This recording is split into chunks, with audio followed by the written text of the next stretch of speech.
Coming up in this episode. Actual deadbeat dads is probably under 3%.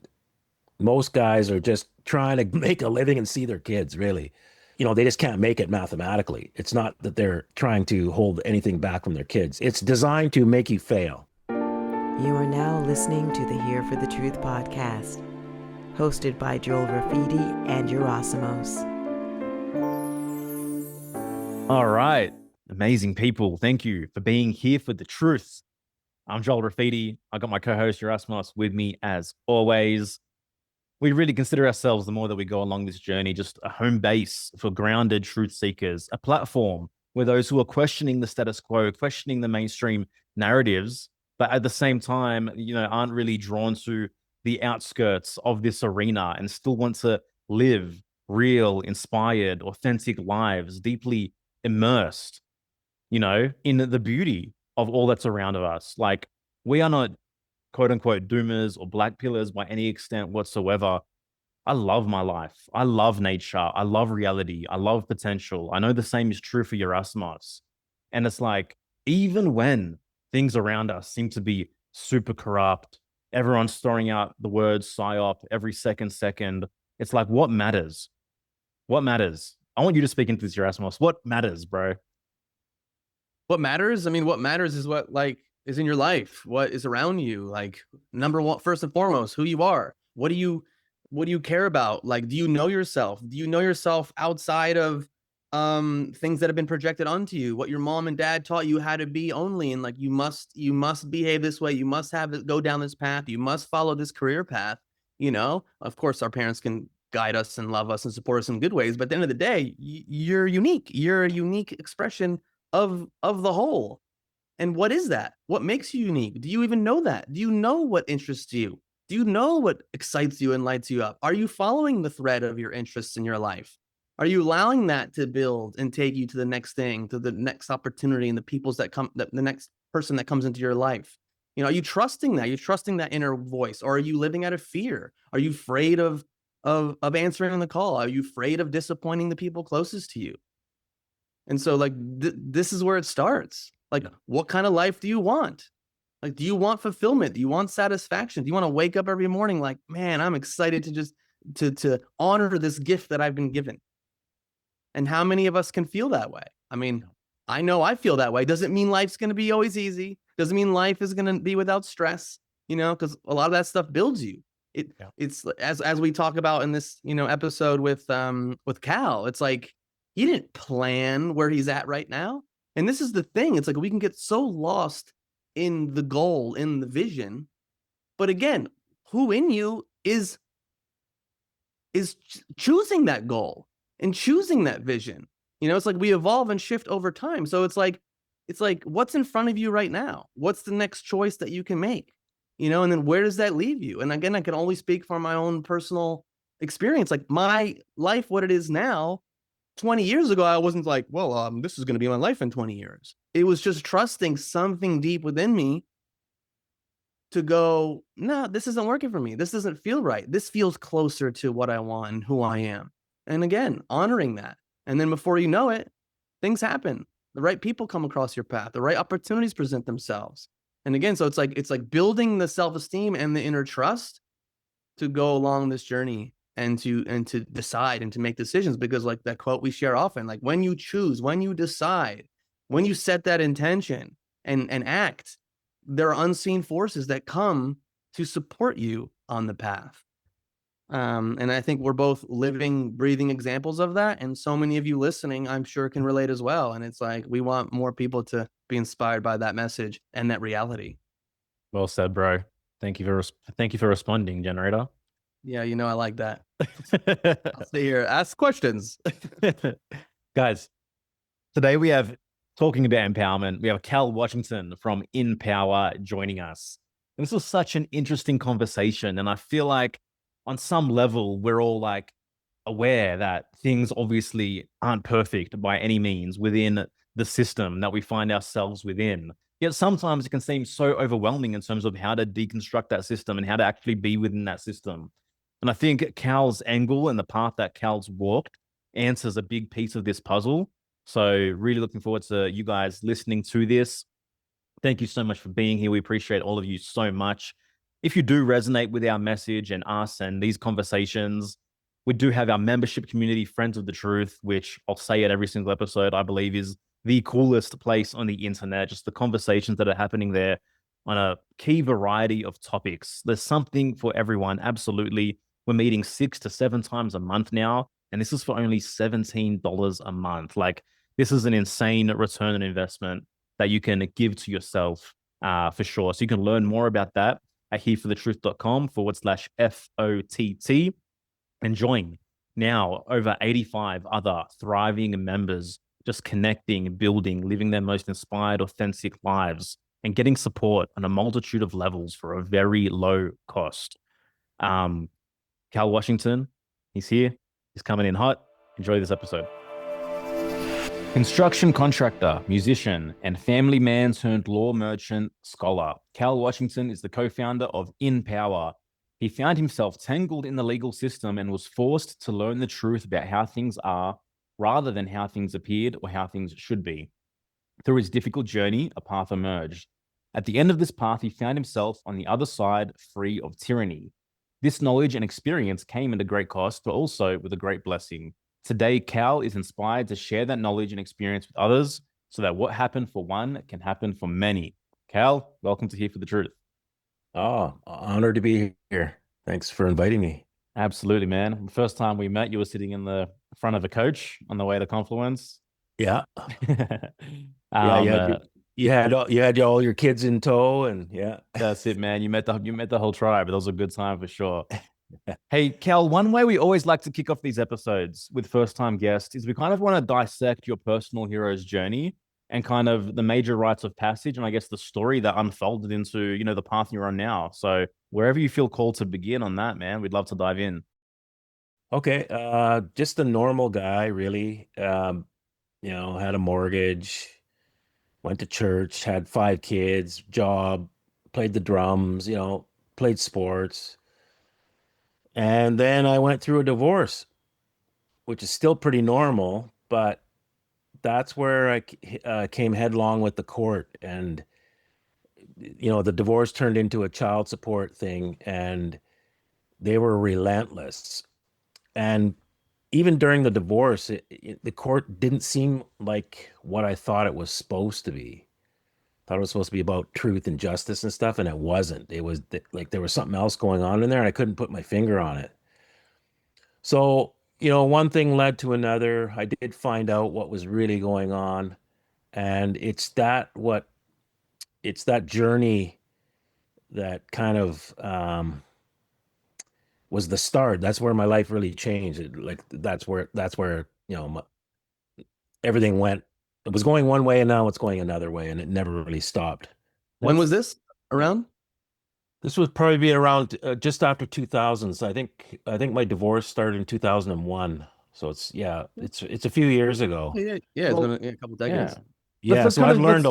Let's kind of zoom in on that. It seems obviously the pivotal moment. Like, what is it that you experienced during the divorce process that led to this kind of unfolding or unraveling? Well, I would be revealing, truth, revealing some of the lies that were told during that whole thing by just numerous people, and I don't want to get into all that, but they didn't seem to care. Like it was just like, oh, whatever. Okay. It's almost like they were waiting for us to just finish talking because they had something else they needed to get done. Like, just, okay, can we just get, yeah, you talk, no, you talk, you talk. I don't care what either of you are saying. Like, I don't care. I just want to, like, can we get to the thing that I need to get to? Yeah. Well, that was the child support order. And what that is now, after years of study, the child support order is a bill of exchange, and therefore it is money. So the whole thing's a huge industry. All of the orders are the money as they create them. As soon as the judge signs it, if it has dad to pay mom X amount of dollars every month, like certain dates, and then a signature on it, it's a bill of exchange by definition. So if you added up all of the child support orders that are coming out of courts all around the world, or at least North America, it's a massive amount of money. By the time your kids are, like Joel's age, his kids, all the way up till they're 19. I found out that there was a company that was seemingly buying up all these things and then operating as child enforcement. Um, so like it was called FMEP here, MEP in Alberta, and they run under different names, but it's the same company behind the whole thing. Multi-trillion-dollar industry, Wow. huge, yeah, So, with all kinds breaking of. that down, like how does a company like that, how are they making profits off these child support orders? Because the orders are the money, so like they're negotiable instruments. So they're probably buying them at a percentage, say 40%. They run it as an asset on their books. And if you're in the banking sort of circles, that's all money to them. So if you're high enough up the pyramid, all those child support orders are literally um, assets that you can turn into what we would call cash, Mm-hmm. or at least be an asset in their bank accounts or however it all works. But it's actually money according to their laws. So that's when it dawned on me. Once I figured that out, I went, oh, okay, now I know why they were just ignoring me. They just wanted to get to that thing, because once they've got those, like they give the dad a copy, but they keep the original. The court has the original order, which is the money. Hmm. And So you're that's a saying negotiable instrument. the court sells these orders to third parties. I have no proof of it, but that's what it seems like was going. And I made accusations, and I got a lot of people, you know, hiding and running and like getting scared. So I'm like, okay, yeah, this is what's going on. So there was a company called Themis that was behind, like it's the parent company or the company doing business as all these other child enforcement companies. So that act almost like they're government, but they're not. They're private. So So it's a big divorce industry. wow. I've never heard this before, so this is pretty wild. Yeah, so they are very strong with it. They're very organized, and they have the whole deadbeat dad moniker to paint anybody that speaks up against it. So all society thinks, if this thing is chasing after you, that you're a deadbeat dad, right? So it's really well organized and orchestrated, and you have the society at large basically behind the whole premise of trying to get money from dads and giving it to their kids. But that's the amount of actual deadbeat dads is probably under 3%. Most guys are just trying to make a living and see their kids, really. And they just can't make it mathematically. It's not that they're trying to hold anything back from their kids. It's designed to make you fail Mhm. unless you abandon your kids. If you abandon your kids, just stay with your mom and pay, it'll work. If you try to have your kids over to your house, you will end up failing. It's designed that way. You What won't is have enough it money. in having the kids over to the house that leads to greater failure rates?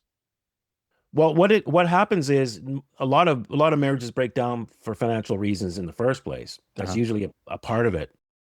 So now you have doubled up your living, doubled up your car, doubled up, like everything doubles, all your insurance, Yeah. everything now has doubled, Yeah. and the dad has to pick up the original Got you. situation Yeah. plus his new situation if he tries to set up to have kids. If he just goes into a small apartment or a room or something and just pays for that and lives by himself, you can generally make it. Yeah.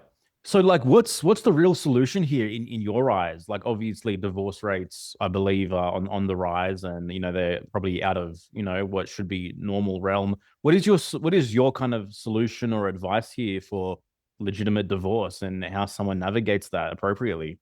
Stay out of the courts. You can get the courts to um, like do the divorce. They have to actually stamp it. But there's now companies out there that will do.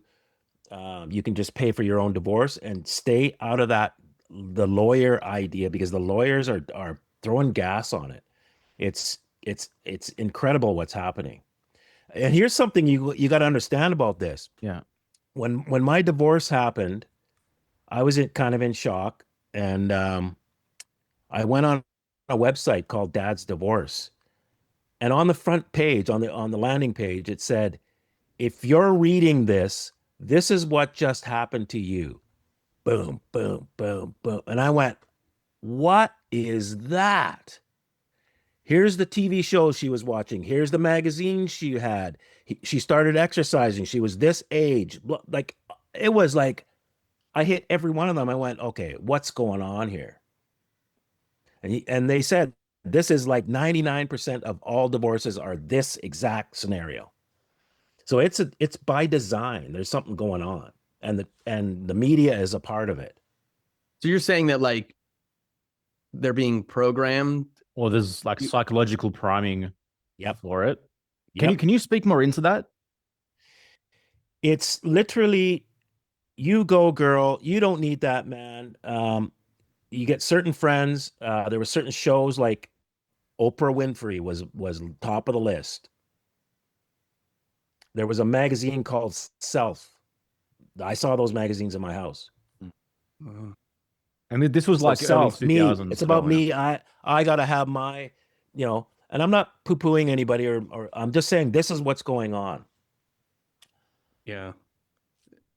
It's kind of the war on the genders and elements of feminism to a certain degree that aren't healthy. Wow. Yeah, that's Exactly. why. So I talked to my friend about this. I said, because he's still married, and he goes, "Yeah, my wife was aware of this, and she actually consciously shunned it. She could see what was happening. She wouldn't watch those programs. She wouldn't engage in any of that kind of talk. So she had enough self-awareness to know that there was some programming going on. I'm But if you sure. don't, I'm sure back in the early 2000s, Sex in the City was on the top of those lists as yep, well. yep, yep. Yeah.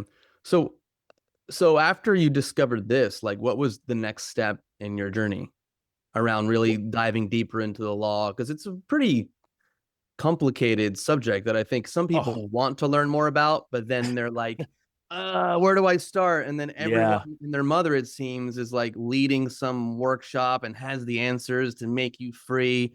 And it's like hard to decide like where to go. But like in your personal journey, what did that look like? Well, at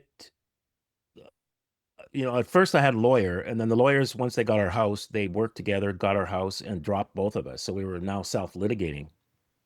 And so I started going on these sites, and then I found a few gurus out there, like you were talking about. But back then there weren't that many around. Like it was still pretty new. This whole, what you see now. Yeah. And so there was a few of them here in my city, because this was a hotbed of it. So I started went and studied with some of these guys, and I found these meetings, and all these, what we would call truthers now, but I don't know what we were calling them back then. But they had these weekly meetings or monthly meetings, and I'd go, and they were talking about the, capitalized name and the birth certificate, and I'm like, what is all this, right? So I went through that whole thing, and I tried all that in court, and just got arrested and pepper sprayed, and you know spent a lot of time behind bars or in the back of a police car, and like a lot. And but I kept going and kept learning. I had some success with some things, but most of it really didn't work. By the time I was doing it, the court and everything was on top of it. And then I went to a commerce thing, and it was just the next guy I'm trying. Like, I'm just gonna go, let's see what this guy's got, right? Because I'll try anything to get free of this. Because Just for the audience sake, Cal, this is in Canada, right? this is in Canada, yeah, in Yeah. Vancouver, yeah. So, and like I said, the child support, they don't give up. Like, they are relentless. Like, they don't get out of your life. You can't. They they will garnish your wages, take your passport, take your driver's license. They like shut you down, and they have all this power. I think because they're buying the notes from the court, so they get a lot of, they help them quite a bit. But the judges did tell me, one judge was very frustrated and he kept telling her to be quiet. And then he looked at me, he goes, they're collectors just like any other collector. And I went, oh, so they're not really part of the government. They're really just a third party collector and they don't really have any standing in there at all. And so, but he was frustrated at what was going on because, I wasn't giving up and they weren't giving up. And we were, and some of the stuff I was saying, because I would just blurt stuff out in court, was really causing them a lot of problems, right? I was a bit of a problem. So they always called my case last and all that stuff because I was just trying anything. So I find this guy, he's doing a seminar on commerce about 4 hours from where I lived. And so we drove up there, spent the weekend. So let's try this guy's thing because I'm willing to try anything, right? I'm experimenting on my own stuff. We do the bond thing, put a bond on a case that I already running for driving without insurance, and the judge ran out of the room. And that day was the day where the tide was coming in and then the tide started going out from that point on. I was still in it. Waves are still coming in, but my life really changed again at that point. Hey, Kel, Now, what's happening inside you when you have just all this conviction to like just go into the courts and try all this stuff? Like, what's driving you at this point? what's driving me is my kids. You can't tell me how I'm gonna, that I can't see my kids or I can't do this or I can't do that. Like I no, I wasn't a bad person. I'm not perfect or anything, but I wasn't. There was no abuse or like nothing like that going on. It was just a divorce, and for no apparent reason, really. And there was a few things, but I don't want to go, dig all that up. Mhm. But the main thing was my kids. I was going to see my kids no matter what. I was going to be a part of their lives. They were going to come to my house, even if I was, could barely feed them. Yeah. And it was like that, I really couldn't do much with them. The highlight of their weekend would be going to the dollar store and they would get two things. That's all the money I had. I mean, it was just really hard to work when you kept, garnishes kept following you. And it's like, well, why would I come to work here when you're going to take all my money? Like, there's no point. It was really that bad.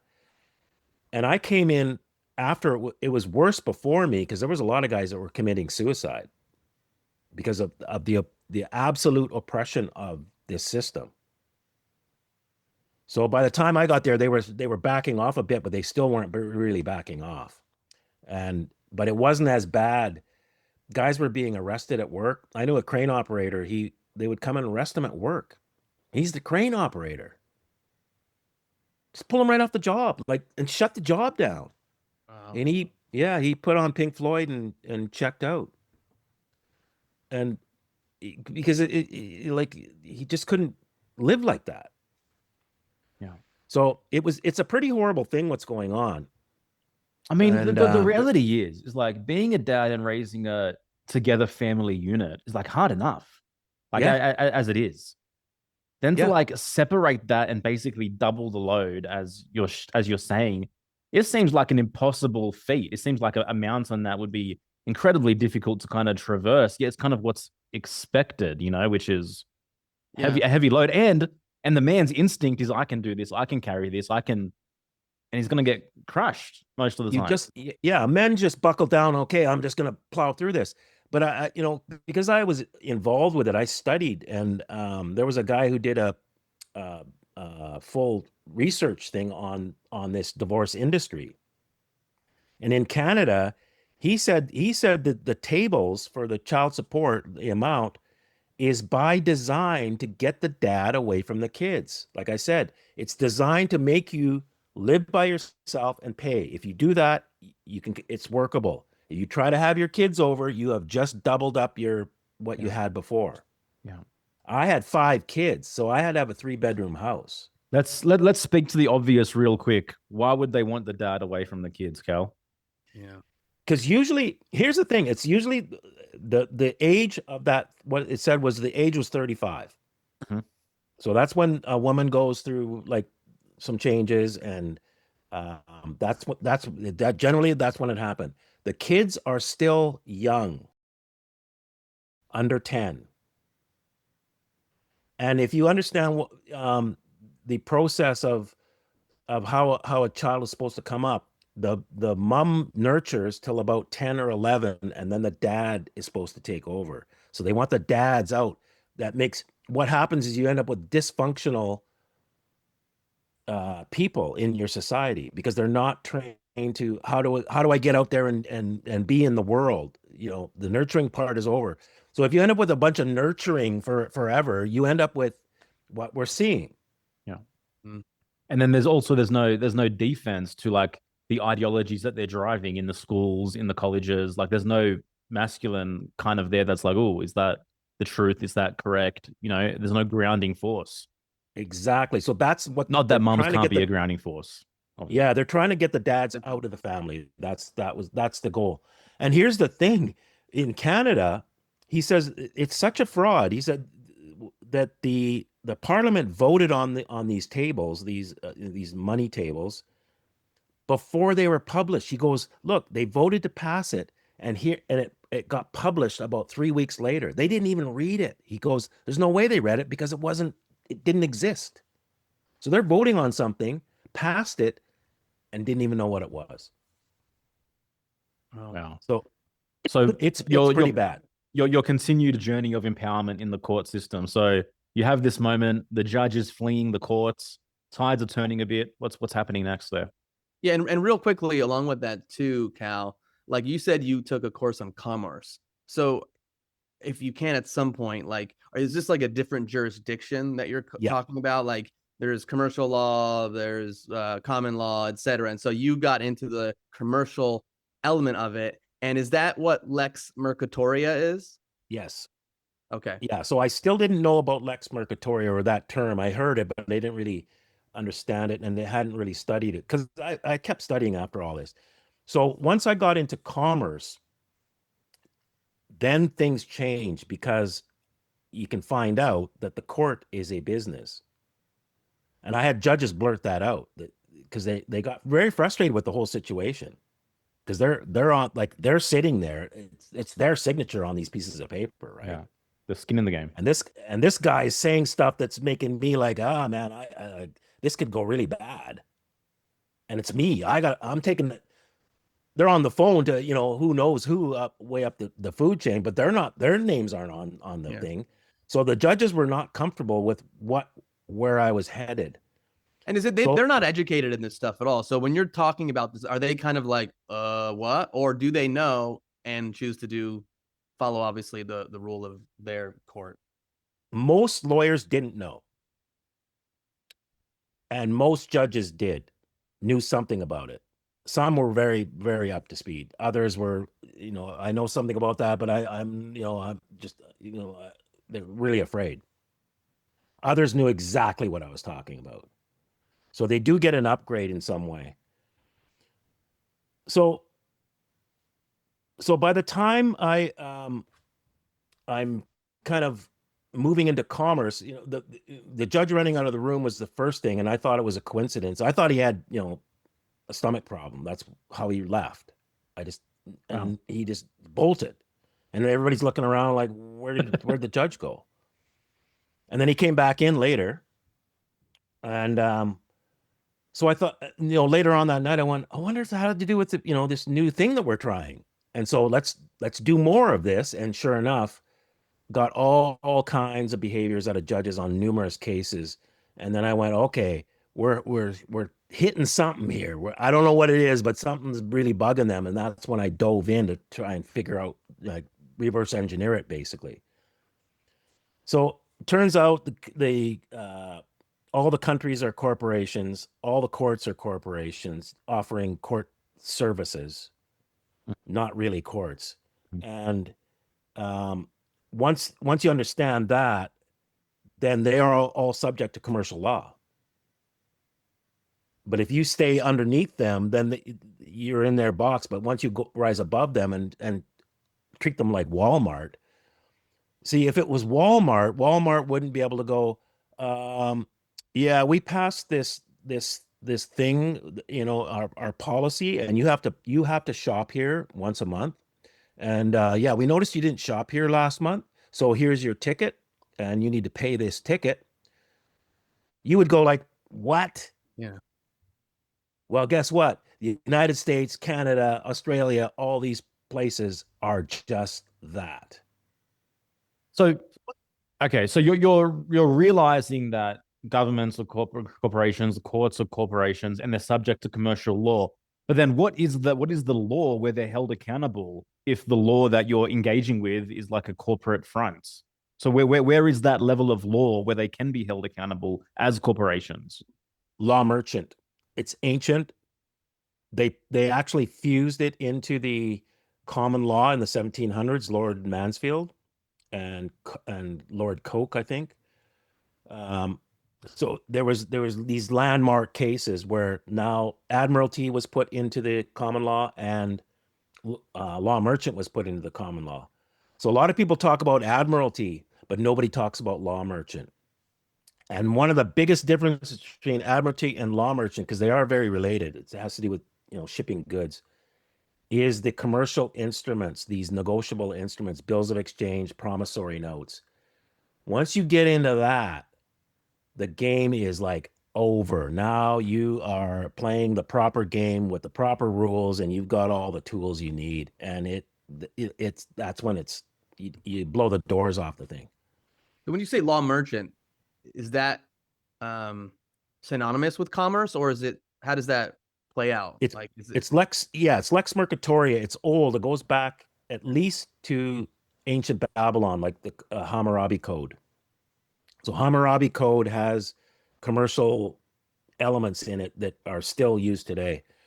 It comes from the merchant families. So this is a thing that's really important. It was a caste. You had to be born a merchant, like you were born a royal. It was like that. The merchants had more money than the royals. hmm. They still do. The governments aren't running things. The merchants are. The merchant families. You've heard of them. Rockefellers, Rothschilds, DuPonts, Windsors. It's those bloodlines, and bloodlines are important. It goes way back into the time of Noah, these bloodlines. So these bloodlines were running all commerce, so like the Silk Road and all that. These are the merchants. They were like, we would call them wholesalers now, but they were kind of running almost all the commodities. Everything kind of ran through them, through these guilds, and they had all these things set up.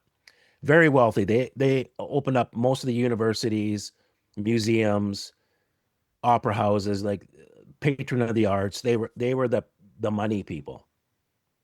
Kings and stuff borrowed from them because they were running commerce. And so that whole system never went away. They just kind of went into the background, and they put all these governments, and we think we're voting for something, but we're not. It's all run through ownership. And yeah, once you understand something's a corporation, well, then it has owners. Period. Yeah. So when you're Yeah. talking about jurisdictional hierarchy, where do these different jurisdictions stand? Is like Lex Mercatoria at the top, and then Yeah. it keeps going down? Yeah. For man's laws, or for the system's laws, Lex Mercatoria is the top. They don't have anything. Once you're there, they got nothing to trump you with. You've now moved into spiritual law, and they lose every time. So, because they're lying, cheating, stealing, killing, all that. So Lex Mercatoria is the highest form that they can still control us with. And that's why they don't want us knowing that it exists, because it's quite easy, once you understand what's happened, to flip the tables on them. They were hoping nobody ever caught on, like figured it out. Mhm. And Oh, go. yeah, and I did, through, trial and error, really. And not that I'm the smartest person in the world, because I'm not, but it's literally trial and error. Like, why did they do that? And then look, try it again. And you start to fall into these things. And it became obvious what was happening, and it's fully repeatable. You go in with commercial instruments, and the judges don't want to have anything to do with it. Like, nope, not So touching that. So what happens? I know you said like the judge ran out, but like, can you give other examples that you've used with certain things or people that you've worked with or people that you know? Like, so curious to like see how this process plays out. Like, Yeah. you're in court, you start, presenting things that the judges are like, what the fuck? And then what happens then? What are the next Well, levels of success and empowerment that you started experiencing with this? well, I did 60 days in jail. They ended up owing me $300 million. And then I started helping when I got out, I started helping my cellmate. He was up on marijuana charges, two of them, one in provincial and one in Supreme Court. So I go to his case the day before, and I put an instrument in. The court goes, no, we're not taking that. I said, well, the judge is going to want to know. It has nothing to do with you. I did this with the U.S. Treasury. What does that mean? Sorry, man. What does that mean? Putting instruments in? I put a bond in. So bonding is part of admiralty and part of law merchant. So bonding is like insuring. Okay. So all cases are bonded. All lawyers are bonded. All judges are bonded. You have to have a indemnification if you're operating in the public. Gotcha. So it's like your medical insurance, or there's just so many of them. So it's a little complicated. I'm leaving a lot of details out, but Okay. the results is what you really need to see. Otherwise, all the details are just theoretical, right? Yep. So I said, the judge is going to want to know that I've done this. It has nothing to do with you, whether you see this or not. It's already done. Like it's a happening thing outside of this place. She goes, well, I'll come back. So she leaves for about 20 minutes, and she goes, no, we're not taking it. I said, okay, fine. I'm just giving you notice. And I walked away. Next day, I go into court. I go up the stairs. Some guy comes running up to me.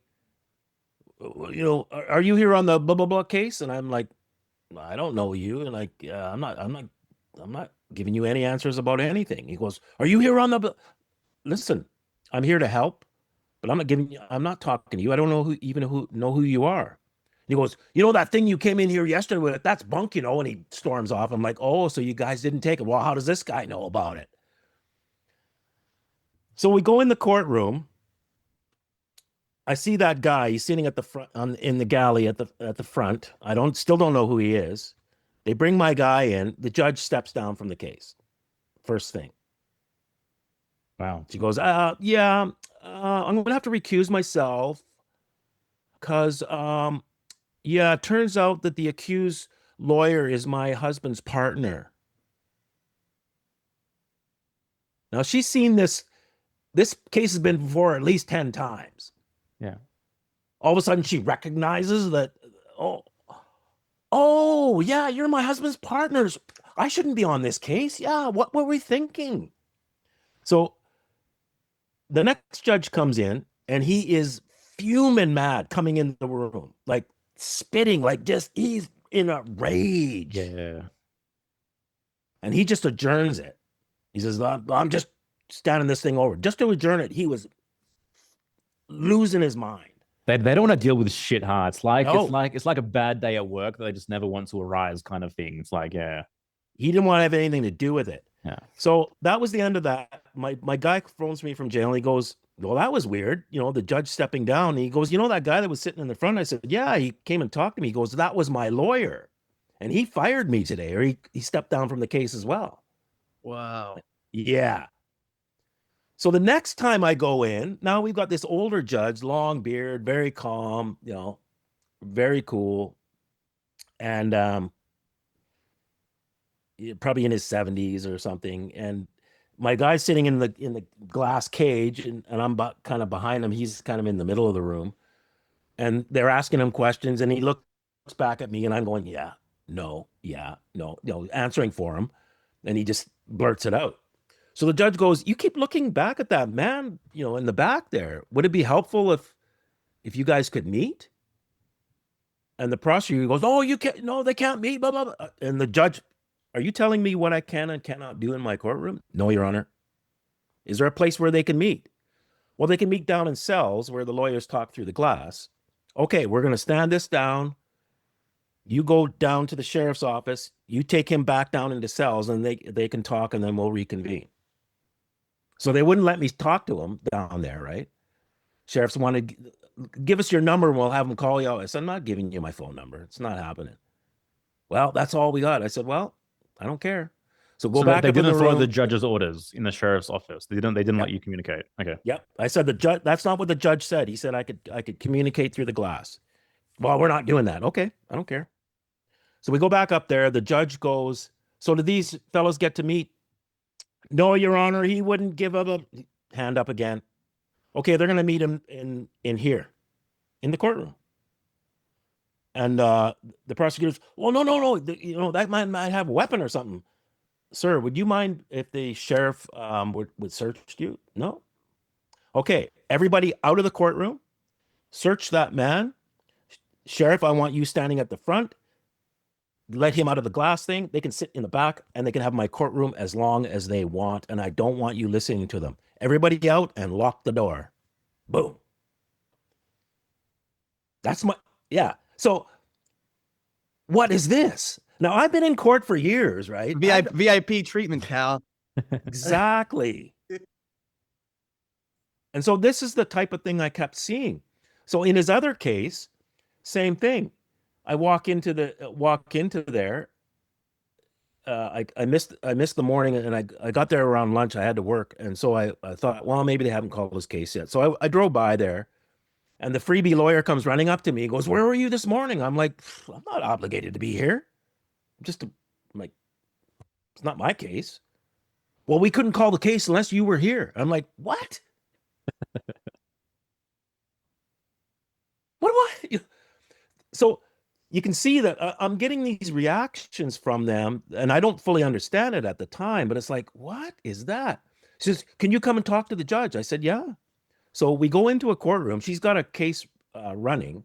People are, blah, blah, blah, blah. And she goes, oh, she sees us at the back. She goes, oh, stop talking.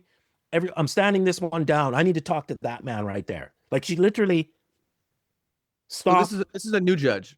Yeah. Okay, a whole different courtroom. Yes. He's on 2 charges in 2 different jurisdictions. Can you be here in the afternoon? Yes. Would 2:00 work for you? Yes. Can you have a sandwich waiting for me? Yes. It's like that. So after you see, this a few times, you're going, okay, I'm on to something here. There's something going on. And then on TV, the attorney general here, yeah, we got to up the bonds on our hardworking judges. And I went, oh, so the bonds is what's, you're feeling this, and the judges are all complaining because I'm out bonding them. Like I'm way out bonding them. So their insurance won't cover what I'm putting in. My skin in the game is way higher.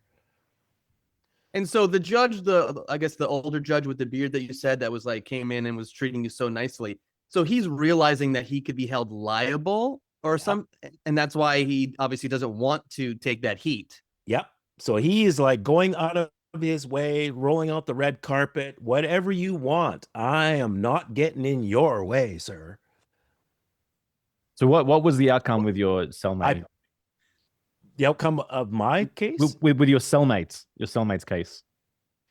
They ended up offering him a deal where they would drop everything if he would sign something along the lines of he wasn't fit to stand trial and he wouldn't do it. And I went, that's your out, dude. They're giving you the out. So he ended up doing I think 6 months. Okay.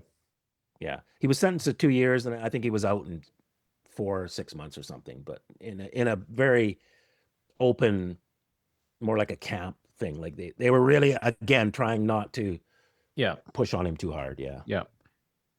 Okay. So I guess how does deeper understanding and more coherence around what you are uncovering, how does that progress from here? Like, well, I went after the 300 million that they owed me, and that was a couple of years of trying different things, and they ignored it. Then we tried something. Real quickly, Cal, real Yep. quickly, because you just mentioned it. Obviously, you planted that seed earlier, but like, how do you where do you get the 300 million from? Because you mentioned it when you were in 60 days in jail, I think.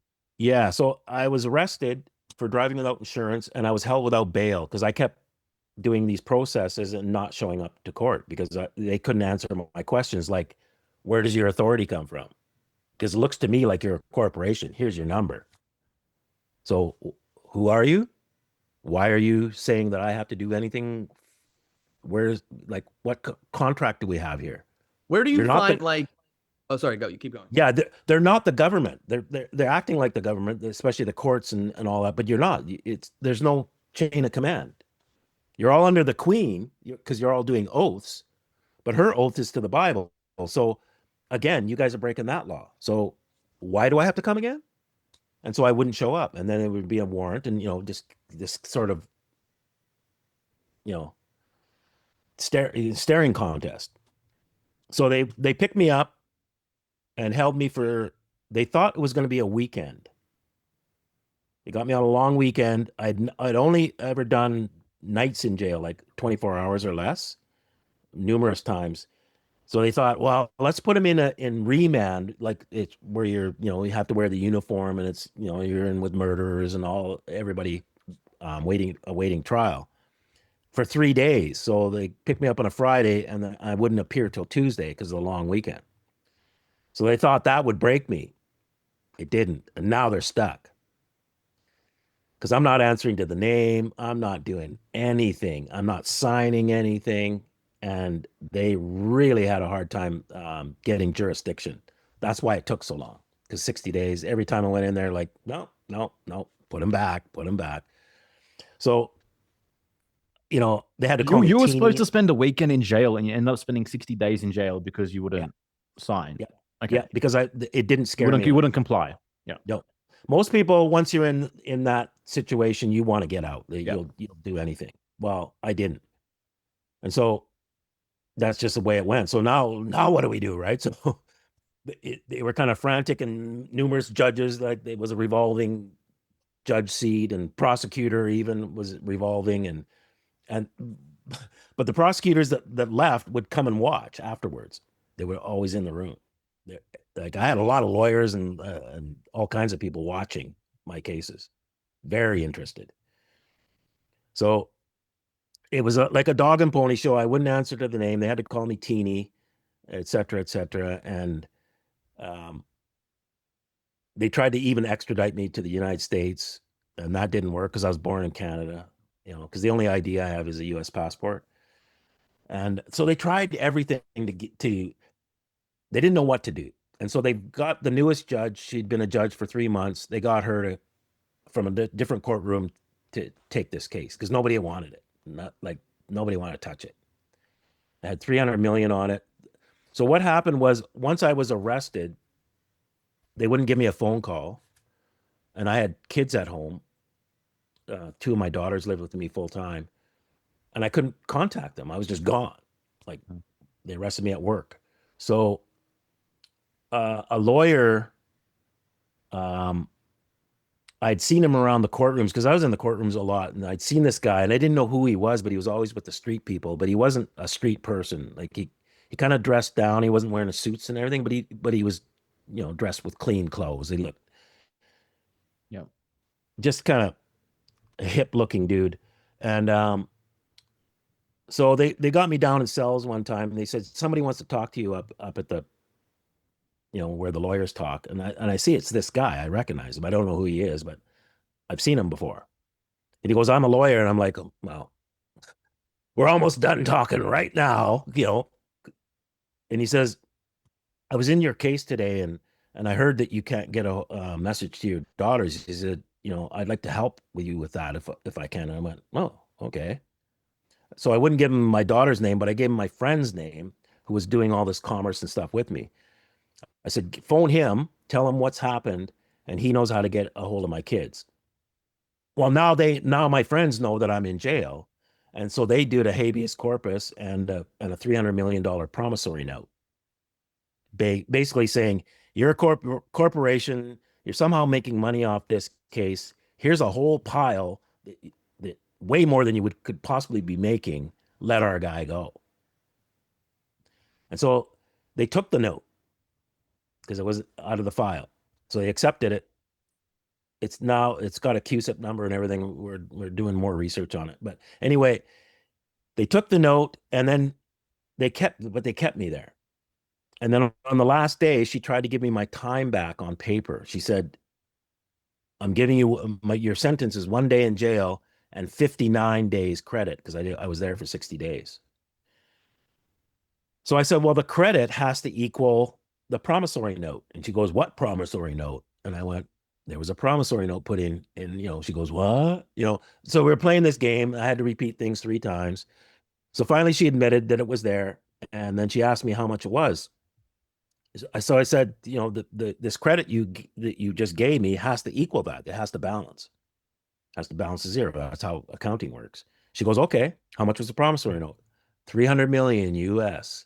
And like I said, all the lawyers and everybody were in the back behind me, and I could hear them all like, whoa. Some were laughing, some were shocked, some were. Just quickly, how was the 300 million quantified? Yeah.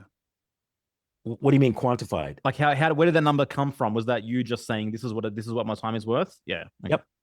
Okay. Well, it wasn't me. I didn't do it. It was my friends put it. Gotcha. We were taught at the time that 300 million is a good number because it doesn't topple the system. They can integrate it quite well, and it's enough money where they really pay attention. Gotcha. Yeah. So that's where that number comes from. I've done more and less than that number, but that's what it was. So then we were from that point on. Once I got out, it was us trying to collect, and they were just ignoring like they always do, until we did it. I went to another seminar in New York, came back with a little bit more knowledge and some pretty good templates. So we kind of went through the templates, altered it for Canada, combined a bunch of things, and came up with this document. It took months. These things don't pop out of nowhere. And we looked up every word. We vowed that we were going to understand this thing. So we looked up the words that we spent a lot of time every line just reading it until we fully understood it. So I get it notarized at the U.S. consulate, and I send it in, and it just about blew the place up. The government guys were running, and then we ended up escalating to the feds. The top guy in Canada stepped down. He's the clerk of the Privy Council. He's not elected. He's appointed. He's basically actually running it on behalf of the Queen. So the Privy Council is like this secret, because privy means secret, council that is kind of operating on behalf of the Queen or advising the Queen or whatever it is, right? But anyway, there's a secret group. So he's the head of that. He left on the day he got notice on the final default notice, and he had done a press conference in the morning, didn't announce any kind of retirement. The mail came after the press conference around 10:30 or 11. By noon, he grabbed his pencils off his desk and said, I'm out of here. And it shocked everybody, because this guy was an insider's insider. He had been with he had been previously the CEO of the Bank of Canada, which is like the Federal Reserve. And he also had been director at the IMF. So he's like up guy. Mm-hmm. When we saw him step down, we went, whoa. We weren't expecting that at all. So we were like, kind of like somber. We're like, whoa, like we just knocked down one of the giants, right? Like this is serious. Whatever we're doing, it's serious. That guy knows more about this than we do, and he left with no notice. It was all in all the publications, on the news, everything. And so that's when we knew, without a doubt, and at least for me, that what I'm talking about is real, and nobody can say, oh yeah, that's whatever, because I just seen too much. Yeah. And so then moving forward, I'm now, at the place where I haven't collected the 300 million, but they are leaving me completely alone. And that's what I wanted right through the divorce. Like, get out of my life, leave me alone, let me run my life and my kids the way I see fit. And so I was done. I thought, man, I don't need the 300 million. I'm back to status quo. And Yeah. this by this time, so a lot of time has gone by, so the divorce isn't so stingy. Things have calmed down, and so I thought, yeah, I'm done. I'll just go back to work now, and there's no more garnishes. None of that stuff's happening. And then my friend Josh, who you guys know, Mhm. made the movie Take Back Your Powers. This is about around 2013. Shout out Yeah. to Josh Del Sol. Yep. Yeah. And so actually the guy who did the editing was also the guy who did the $300 million thing. Ah. So I introduced them. Yeah, I introduced them. He goes, I got all this stuff in the can, but I can't find an editor. I said, I know an editor, and boom. So that's Cool. how that came about. So anyway, he's showing the film, and it's all about the dangers of smart meters, but people are walking out of the movie theater all despondent, and we're all going to die, and like, this is horrible. And he goes, well, there's no solution. And I met him around the time of the 300 million, because it was in the newspaper and everything. And so he met me right at that point. And then we became friends after that. So he said, Cal, is there anything you can do? And I said, well, I don't know much about smart meters, but are they using notices? Like, they do door hangers, or do they put notices on your utility bill?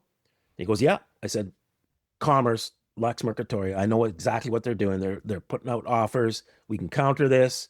Boom, boom, boom. By this time, I'm pretty adept, and so I took the document that we poured over for months on the 300 million, and I adapted that to the smart meter. Again, it took me a couple of months to switch it over, and that became the notice of liability. So then he said, there's about 20 people in Seattle that want to do this. Can you come down and talk? And I said, nah, man, you can just have the document, fill it out, it'll take care of itself. And he said, no, come down and talk. So I did. And the room kind of lit up. Like, they all kind of got it as I went through the document. And I went, whoa, this is different, because everybody's kind of asleep back then. So 20 of them did it. We got the same kind of results. City councilors stepping down, mayor stepping down, city councilors not seeking re-elect. So it's all happening again. And then one thing led to another. A woman in Detroit was getting sick. She was having symptoms, and she couldn't figure out what was going on. Mhm. And then she realized it all started around the time they changed the meter on her house. So then she started studying, maybe it's the meter. And sure enough, it was. So then she ended up finding out about Josh because of the movie. And we had just done Seattle. She says, well, come out to Detroit and do the talk there too. So boom, we flew out to Detroit. And then I did one in Kelowna, which was back in Canada. So we had 3 cities doing it, 2 in the United States, and that's how Empower came about. It just naturally, organically came about. It wasn't really planned. I feel like some of the best things are that way, Yeah. they don't you're not sitting here like 10 years prior. Well, in 10 years, I'm going to start an organization in power. It's like, the path is the path, It's like the things present themselves to you, and you act or you don't. Oh yeah. If you'd asked me, 15, 20 years ago, I'd be doing interviews with people. I'm like, no, that's not me. I'm not that, I don't gravitate towards that, right? It's not, I'm used to it now, but I'm not that way, right? Hey, Cal, so these people are stepping down, but then are new people taking their place? And Yep. because, like, the things that are causing the people to step down, they're like, cool, no one's messing with me anymore. Then the new people come in, and they're hoping that no one else is gonna do the same exact thing. Like, I'm just curious, like, is there just a revolving door of people stepping down and then being rehired? Like, how do things look on the back, like the back of the house? Well, we had actually most of the people in Seattle kept their meters, I think, to this day. So in full saturation, they just stepped over them. So we've had that. We've had meters changed back. And we've had a lot of meters where they just ignore it and push through. But the revolving door is only a revolving door until it isn't. So in Canada, they had a problem filling the role of the health minister, I think in New Brunswick or Nova Scotia. And I went, there's where it starts, where it's the word's getting around and nobody wants to step into that spot because it stays, the document stays with the spot. You send to the next person coming in, they take over. Just like when you take over a business, you take all the debts and liabilities. And the potential suitor stepping up is aware that there's that document waiting for them, I guess. They're starting to figure it out. Yeah. So in Seattle, the mayor, a new mayor came in because the first one stepped down.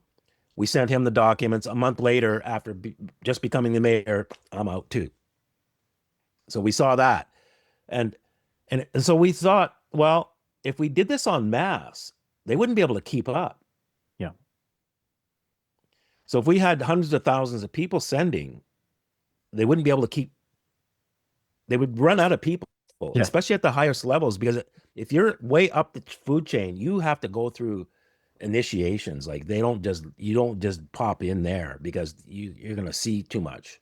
So you've got to be, you know what I'm saying? That you've got to go through some stuff where they have assurance that you're not going to turn on them, right? So you participate in all these rituals and all kinds of nasty stuff. So at the top levels, you can't replace those really quickly. They got to have come up through the secret societies and all that. And then we got 2 years ago on New Year's Eve, the Queen of Denmark stepped down. And that was the first bloodline that I've seen step down. And how did that go about? Like, who sent, like, did someone directly send her a notice of liability? 14 people. Really? I think I remember the news story of the Queen of Denmark's, or whatever he's saying now. I think I remember reading that. She's Aussie, I think now, the current queen. Well, it's her son, but yeah, that's right. Yeah. He married an Aussie That's right. Yeah. So but if you get the backstory from the people who live there, early 50s, right? She's been there a long time, almost the same time as Queen Elizabeth. And they said her mantra was, I will never abdicate the throne. It's something they heard all their lives. Like she repeated it. I will be here until I pass away. I will never abdicate the throne. And then she goes on her regular New Year's Eve thing and goes, blah, blah, blah, blah, blah, blah, blah, blah. Oh, and by the way, I'm abdicating the throne. I'm out of here in 2 weeks. And everybody was just, what? So I have this question. So these people are stepping down. You're sending these notice of liabilities. This is the queen. Like, what if she ignored it? Like, she's like, I'm the queen. Like, who's going to come and arrest me? Like, I'm just curious, like, how does this play out where the people in power that are at these upper levels are like, well, who's there to enforce this? Where these, quote unquote, normal people are sending these documents? Well, that's a really good question. And here's the answer. The bills of exchange that we're sending them, like I said at the beginning, are the money. So these are like the child support orders that the court's been writing, like just flipping them out of there every day. Well, guess what? We're now doing that. So you're putting pressure on their financial life. We could if we did it like a public lien, but if we just hold the bills, they are money according to their rules, according to statutory and law merchant rules.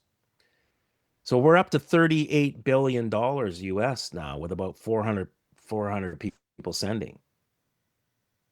If it was 4,000, add another zero to that. If it was 40,000 people sending, add another zero to that. It was 400,000 people. We are now competing with the US GDP. Like we're creating more money than the United States of America. So, and again, excuse me if I'm not understanding this. So these people like know that you have bills of exchanges, but they're scared, or what's the Like, I'm just trying to figure out what's happening when it's like, okay, what? We're not paying them out. Who's going to arrest me? Like, I'm going to keep doing my thing and showing up to my job every day. That's what I Except, don't understand. And I could just be just ignorant. yeah, no. These are perfect questions. So what's happened? What's came about? Again, just unfolded, is we can bill continuously. We can literally bill all the money out of the current system with enough people doing this. And then what we're doing is we're issuing a crypto based on that. So we can have a full separate monetary system based on the old one, based on all the wealth of the old one is now on new pieces of paper, and then now and then back into digital form, and their money goes to zero because we don't use it. Revelation 18 in the Bible talks about this. This is how Babylon falls. Their money goes to zero.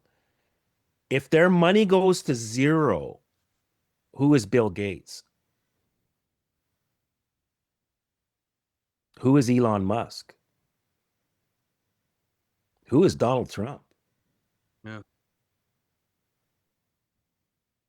Who's Rockefeller? All those digits that they've amassed over hundreds or thousands of years, because these are old merchant families, goes to zero, and we have a separate system based on the old one. Like all the infrastructures here, it's just what currency we're going to use. You want to keep using US dollars, or you want to use this other form that they've allowed in, because they're trying to move to that as well. We can beat them to the door. And if people understand what's happened, that we're taking the wealth from the old system and giving it back to the people. We're not selling it, we're giving it back. And how does one access that money? Like, let's say like you're setting up a crypto and you have all this money, and is it just there, or is it hypothetical? Is it real? Like, it's real actual anyways, I don't know if you know what I'm trying to say. The bills of exchange are real. They're actually 3D they're on paper. They're signed. There's ink, just like any other financial instrument, just like a dollar bill, really, or $20 bill.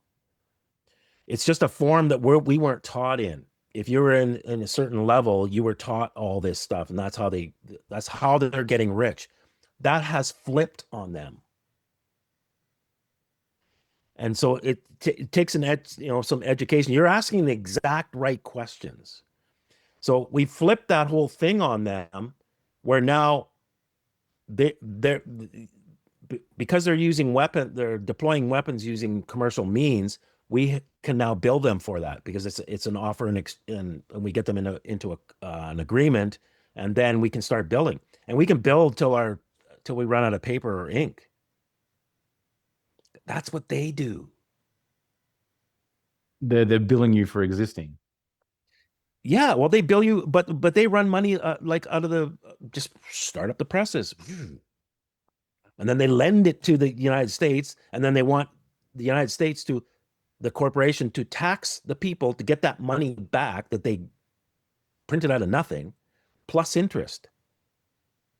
That whole thing has flipped on them, where now that we're the ones making the pieces of paper. And if we all agree that this is now the currency in the world, because it makes sense for everybody concerned, and there's nobody siphoning, off the top, we can literally have a parallel system that's not tied to theirs. They have no accounting of it. Yeah.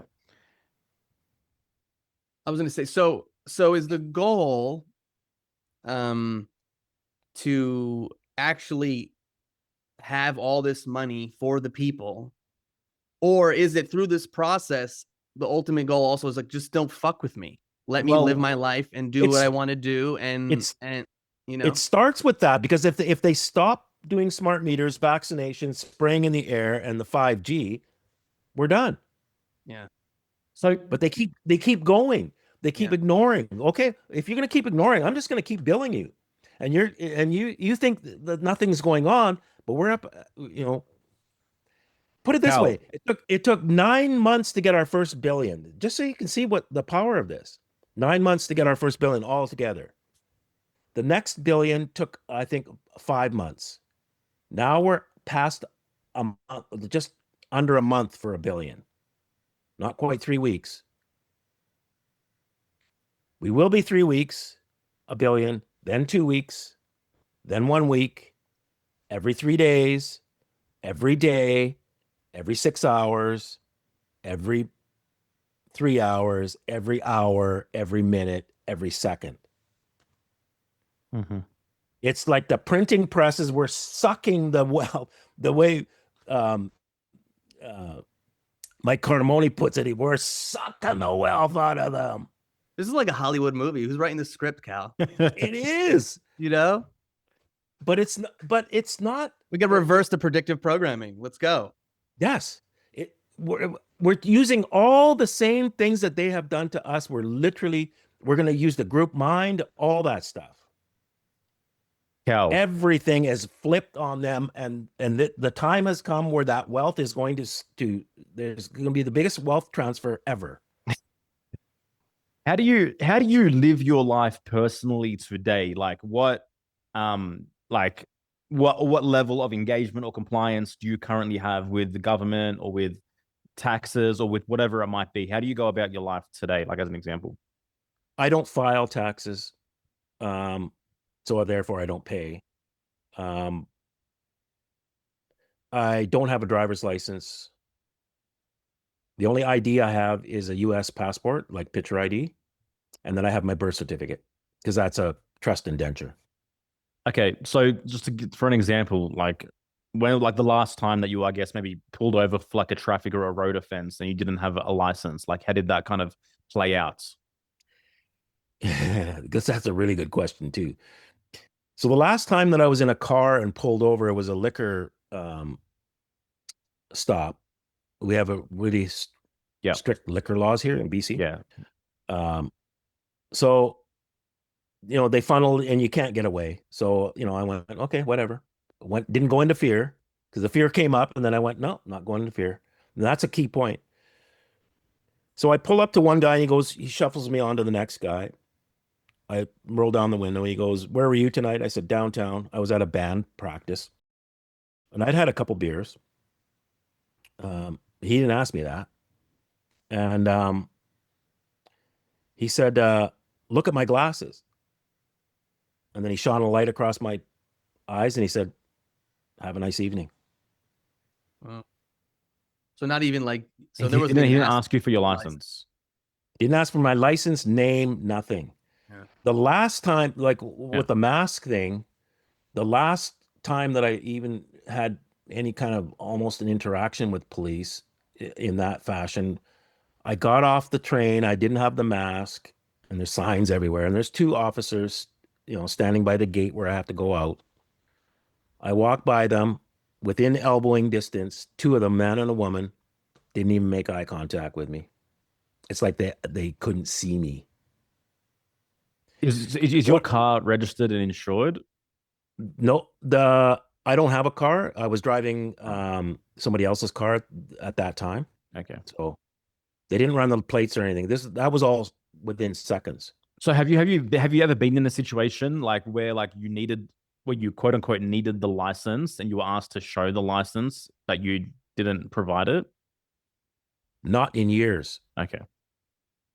What I'm getting at is it seems to me, because it's happened about 4 or 5 times, these are not the droids you're looking for. Huh. It's like my reality, their reality can't supersede my reality. It's like I have a bubble, and it's like it just pushes through, and they can't really interact anymore. That's what it feels like. Interesting. And I know that sounds woo-woo. No, I mean I get it to some degree, It's yeah. It's like that. So the last few times, the one time where I was talking to the officer about mask, he saw me get on the train and he jumped on, and then he came running up to where I was on the train and goes, where's your mask? I said, I have an exemption. And he just stared at me. I believe you. And I just stared at him. And he goes, but others might not. And I'm like, still didn't answer. All I've said so far is I have an exemption. And he goes, and he already had his ticket book out. And he's, oh, I'm not going to give you a ticket today. Mm-hmm. Puts it back. But you should carry a mask just in case, you know, another officer sees you. And by the way, you know, you might have to prove this in court that you have an exemption. Again, I don't answer. Just, you know. He says, have a nice day. I said, yeah, have a nice day. And I sat down with my son and we carried on the train. Yeah. Yeah. I fully obviously resonate and with the spiritual empowerment level of this. I don't know if we spoke about it when we met in person, but I received 3 separate fines from the Australian government breaching public health orders during COVID matters. And I self-defended myself in court and I won every single time. A couple of the occasions was literally like they just dropped the case and it was like, you know, we don't want any part of this kind of thing. There is, I've noticed in the truther fray, some pushback from, you know, I guess people of your caliber or of this ilk that are like encouraging people to kind of come up against the government or legislation or whatever it might be. And it might come across as woo woo. And like some people are saying it's a little bit irrational. People are getting, you know, themselves into more trouble, etc. Where is that line for you? And do you have any kind of comments on that? Like, you know, people just going, yeah, oh, I'm a living man, I'm a living woman, I'm gonna do whatever I want. Like, where are you on that? Yeah, I don't promote any of that kind of those kind of behaviors. You have to, like, for me to get to the point where, you know, I'm not having eye contact or there's something going on. Yeah. Is that because it happened in Toronto airport as well, where I should have been searched and I walked right past them. So it's that did I didn't jump to that. Yeah. And I didn't even know that existed. I just kind of started observing like, hey, something's changed here. And it's consistent. So what we do at Empower is we teach we teach the principles and the history, so you understand what it is that you're dealing with, and then you have to embody it. You have to be it. It's not pieces of paper and you put your name on the line, and you know, that works to a certain degree, but for some of these things, you gotta kind of be it, not pretend to be it or just say words. Right? I say very little words if I talk to police, like, Yeah. very little. I'm not one of these, oh, blah, blah, blah, blah, I got the right, because the minute you do that, you get painted with a certain brush and things start to escalate. Yeah. Plus, it comes across like you talked about earlier about like you have this bubble. Like it comes across the man who speaks less, like almost feels more powerful. And on the flip side, maybe there's something, whether it's unconscious or not, coming up in the person. Like maybe I don't want to mess with this person. You know, like you exude something as opposed to like you said, oh, I'm gonna do this and I'm gonna be aggressive with you and I'm smarter than you and you're just Yeah. a dumb cop. Yeah. Yeah. And but Yeah. what you're speaking to, Erasmus, is something that's like earned through lived experience, through Yeah. going through the process, through dealing with all the emotions that come with confrontation and all the rest of it. Like it's an embodied lived experience when you can present as that way. It's not like I read something online, I listened to a podcast, I watched a YouTube video. Now the next time a police officer pulls me over, I'm gonna, you know, act in this way. Yeah. Well, we teach that. We teach, like, don't do that. Do, like, embody this thing. I had a few people during COVID. There was one guy, you know, he was putting YouTubes up, and you know, the YouTubes always ended with, because he had a camera here. It always ended with the camera going on to the back of a police car, like every time. Like, you know, Yeah. that's the and then it's black. And I said, dude, you're the cause of that. Yeah. No, no, no, no, no. I said, yeah, you are. I said, the fact that you're going with a camera means you're expecting to film something, so a confrontation. Mm-hmm. Don't do that. So he stopped doing that, and then all the behavior stopped. Mm-hmm. So it's part of it. Is us, and if you want to confront these guys and argue with them, they're going to argue back. But if you just Yeshua was really good at this. Like even at his trial for to be crucified, he said very little, and mostly it was questions. He didn't defend himself. He just like, yeah, who do you say that I am? Yeah. What role? Because you mentioned Revelation before, and now Yeshua. What role does like biblical scripture intersect with law? Like where is that enmeshment? The main where you can see the contract is with the king's oath, two oaths, in particular the first one, because that they scramble to get it done as soon as there's a change. So within 72 hours, he was in a room with 178 movers and shakers, including the Lord Mayor of London, if you understand what that is. No. That's that square mile in. Oh Oh, yeah, yep, that. yep, Okay. yep. The mayor of that is in that room with no notice. Queen dies on Thursday. He's in that room on Saturday. Dropped whatever he was doing. And they're all signing it as well. So 178 privy council are all there. When Elizabeth did it, it was within 24 hours, and she was in Africa. Get on the plane, get back here. You got to do this oath. And what And does the oath that's represent? the oath represents the Bible. Okay. So that's they they're the defender of the faith. So that's where the main agreement is between the realms is the 1611 King James Bible in particular. And it doesn't matter how incorrect it is, or whether things got changed. None of that matters, and they try and get people thinking like this. How I put it is, if they're swearing on a Dr. Seuss book, then we're talking about green eggs and ham, and I need to see some green eggs and ham. That's how you got to treat it. Don't get into the religious aspect of it. Yeah. I mean, it's talking about God and Yeshua, and that's all true. But look at it as a contract, because that's how they're looking at it. But you got to hold them to that contract, not call the contract bunk. That doesn't work. Their oath is not bunk. It's real. And there's 178 people signing it, which is odd because it's not their oath. Why are you guys signing it? And so there it is right there. The Bible is the main contract. And if you look at, when I started studying commerce, the principles of Lex Mercatoria were biblical principles. One of them was copying the other. I don't, because we're told so many things, but they are definitely saying the same thing in a different way.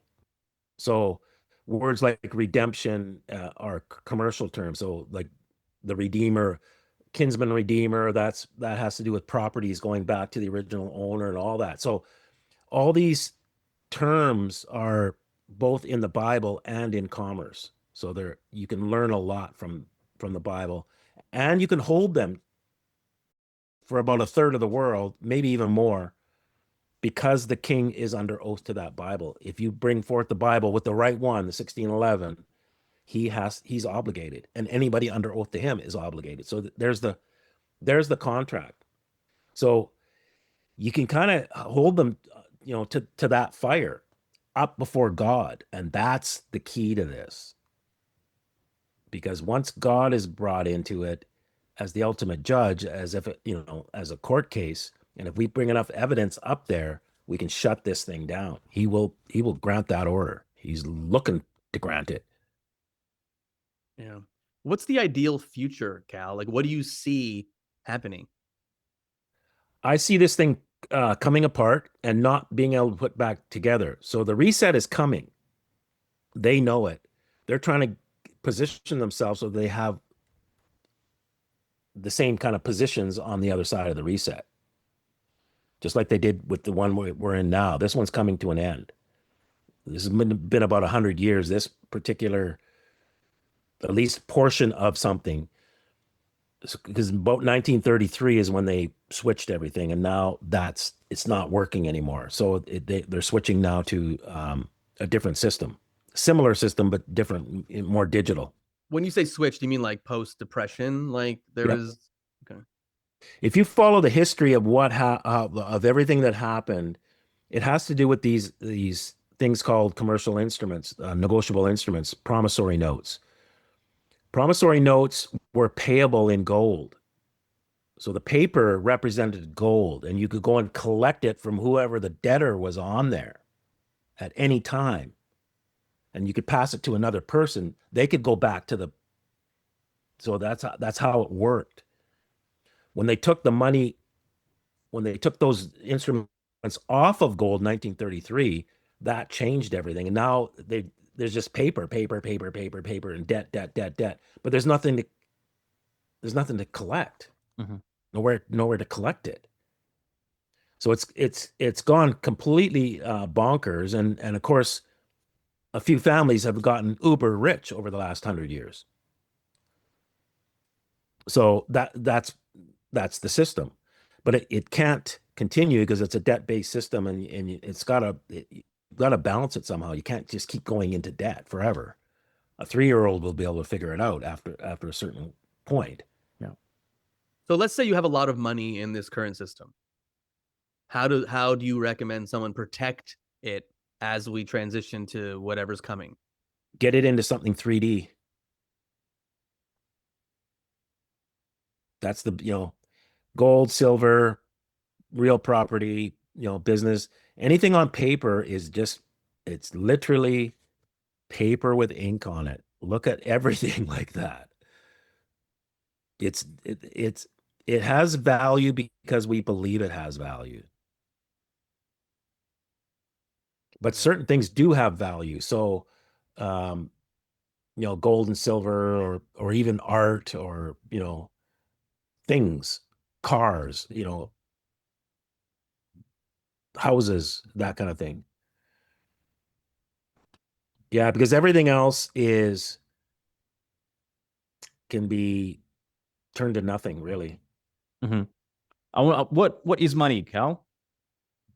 Money right now is negotiable instruments.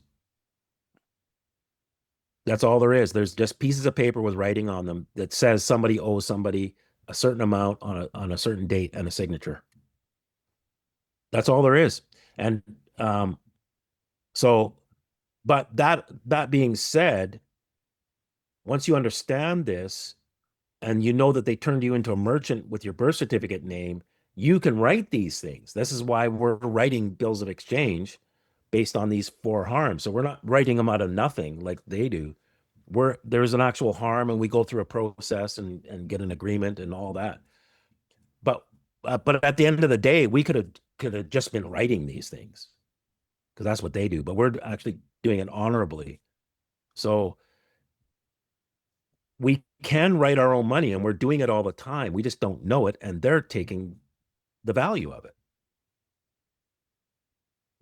So a lot of people in this world, our little world, talk about we're owed $17 million or whatever. Like, even with the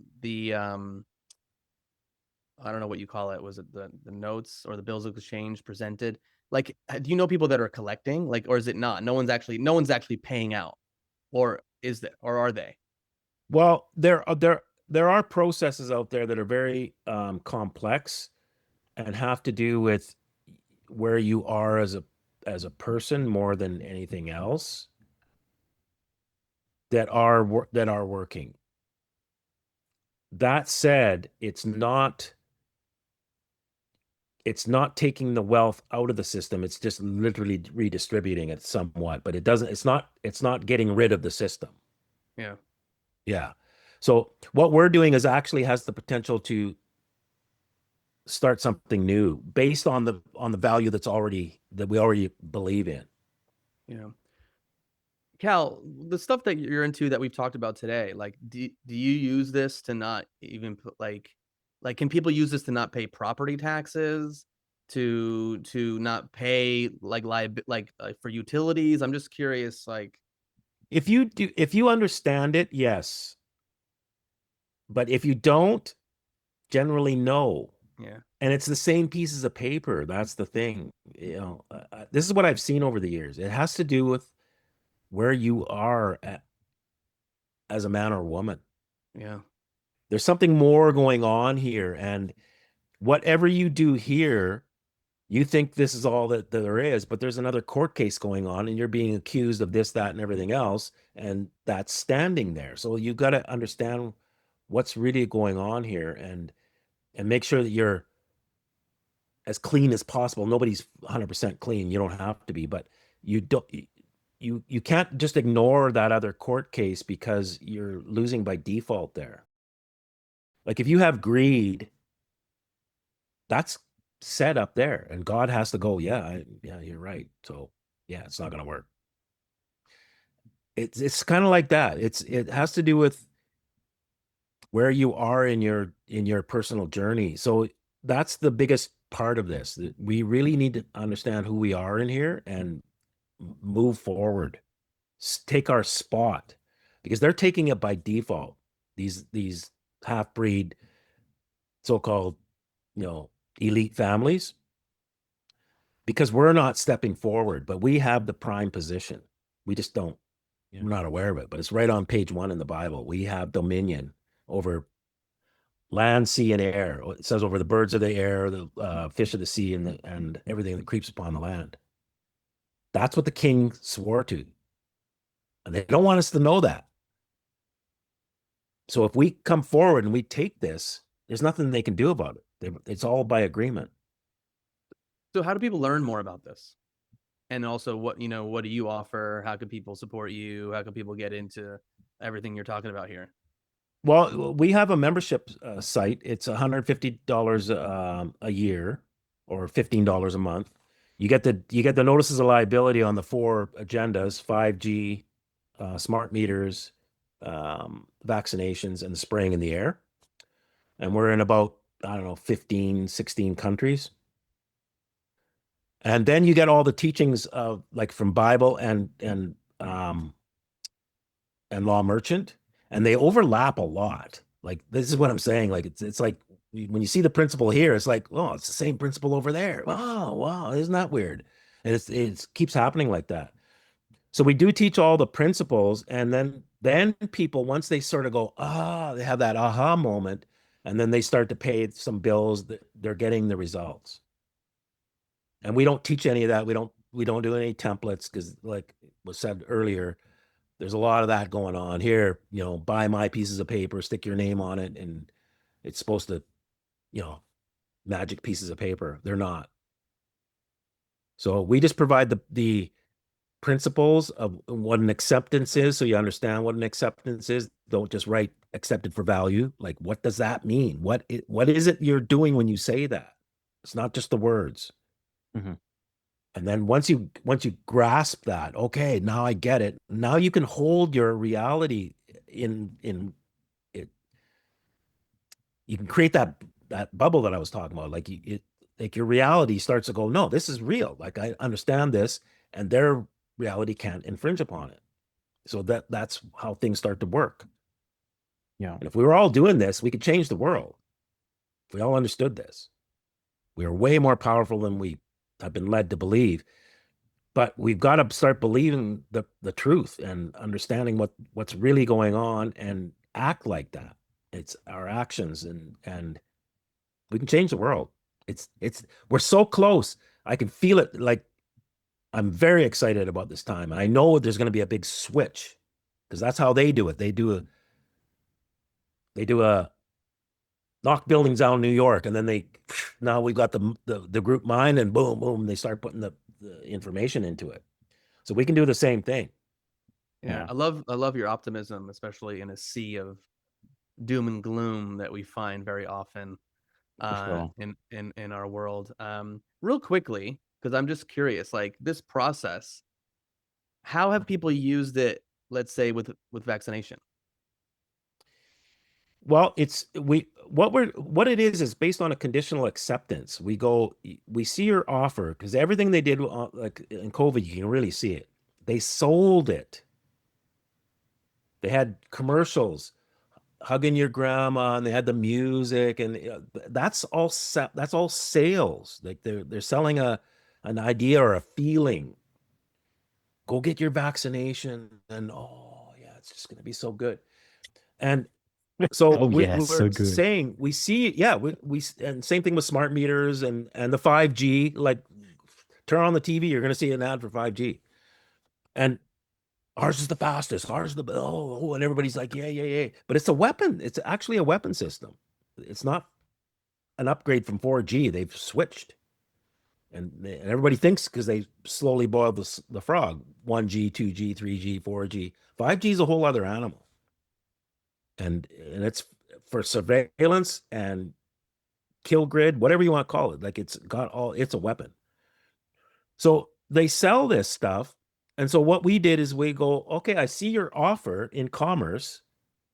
I will accept your offer if you can prove it's safe. Well, try prove a weapon is safe. You can't, because it's a weapon. It's designed to destroy stuff. And if you don't prove it safe to this level of, to these criteria, then I'm going to charge. And if you put it up in my vicinity, I'm going to charge you 20, 30, 40, $50,000 a day. Do we have a deal? So let's say you have a child in public school, and can you present a notice of liability to like the principal of the school Yep. that's requiring like the mandate for your child to It receive education? we vet all your respondents. That one's a little weak. But for the principal of the school on the masks, I just wrote, on the day they had to have masks, I wrote, Isaiah will not be wearing a mask. Reason, behavior, because that's what I read in the act. They had one word, behavior. So that's what I did. Behavior, not any kind of behavior, just behavior. Never heard a word from them. And he went to school, never wore a mask. So your reason was just behavior? Behavior. Huh. Because in the act, see, everybody reads the headlines. We're taught to read the headlines. Headlines. We don't go into the details, but so if you actually read the act, because they always have the hyperlink in the details, you just click on that and then actually read the act. Here are the exemptions for kids at school. Behavior. Yeah.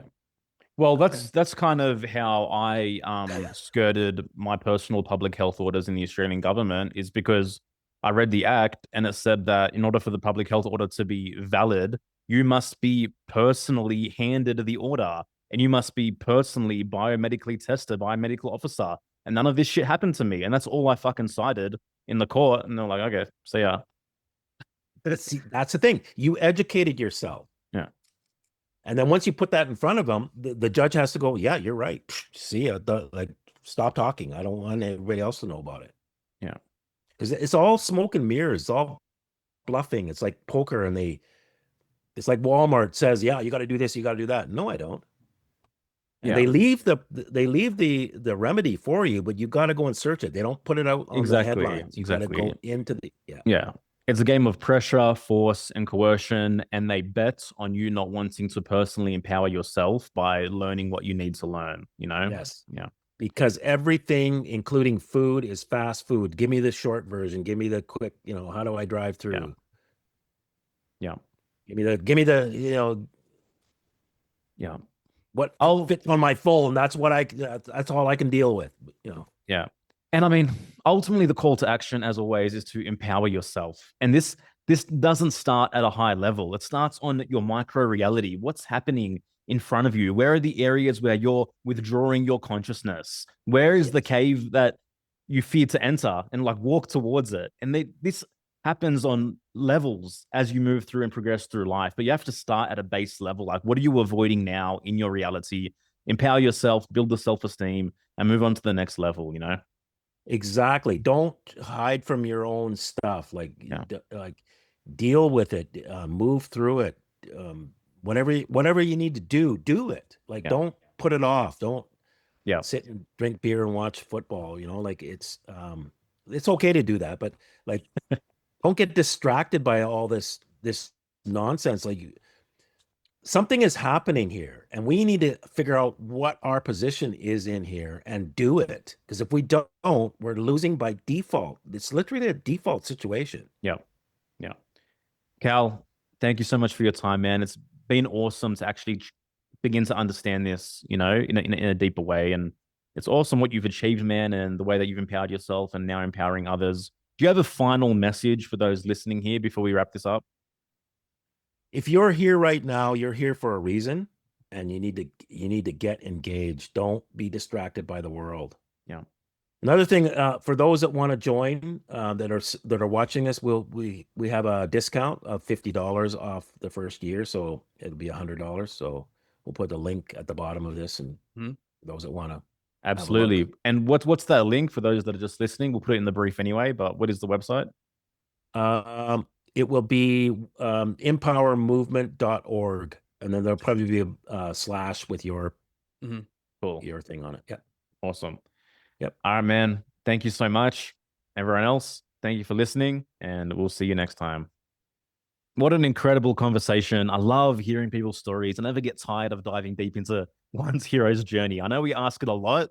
We ask it for a reason because I love the person and their experience and what they went through. Like, that's where the richness and the depth is. It's in those stories. Like, the outcome and the result is amazing. And it's always nice to get there. But the journey, it cannot be bypassed. And, I really always love teasing that out. Cal has been kind enough, as you guys heard, there's a $50 discount on his membership. And it is inpowermovements.org/here for the truth. We'll put that link in the show notes underneath there as well. And guys, hereforthetruth.com, that's the home of all our episodes, all our podcasts, everything that we're about. You can go check that out as well. And we'll see you next week.